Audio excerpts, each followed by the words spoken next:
We have a transparency problem here in Michigan, and that's exactly why I'm offering this amendment to Senate Bill 574. You know it, we all know it. We rank dead last out of 50 states by the Center for Public Integrity in terms of ethics and accountability.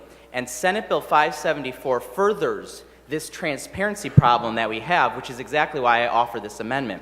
School boards across the state are subjected to the Freedom of Information Act because they're public entities. So parents, stakeholders, community members, taxpayers can request the open records of those school boards to best determine how the tax dollars that we send to educate our children is being spent.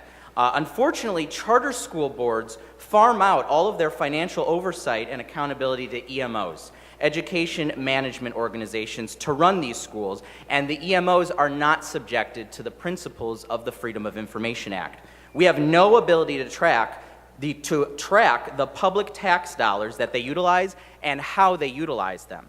This contributes to that last place ranking of ethics and accountability here in the state of Michigan. So my amendment would recognize that these EMOs must be subjected to open records laws in Michigan if they're going to use public dollars to operate charter schools. This is only right for the parents and taxpayers in the state of Michigan to know how their money is spent, especially because Senate Bill 574 intends to throw even more tax dollars to charter schools. That's public dollars.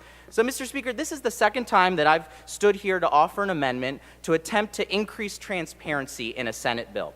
And I don't know why we continue to take up Senate bills that continue to erode transparency while they sit on our transparency legislation. Representative, what I will ask is keep the comments confined to the merits of this bill and this bill only. Thank you. Chair recognizes Representative Moss. Thank you, Mr. Speaker. So it's time to tell the Senate that enough is enough and to act with some urgency to increase transparency. Otherwise, we are going to have to continue to amend bills, which is what I've offered here today, to do so. So I welcome, of course, I assume the unanimous support for this amendment because I know that this chamber believes in transparency, and that's why I offer it here today. Thank you, Mr. Speaker. Thank you, Representative. The question before the House is on adoption of the amendment. The clerk will open the board. The amendment is not adopted. Are there further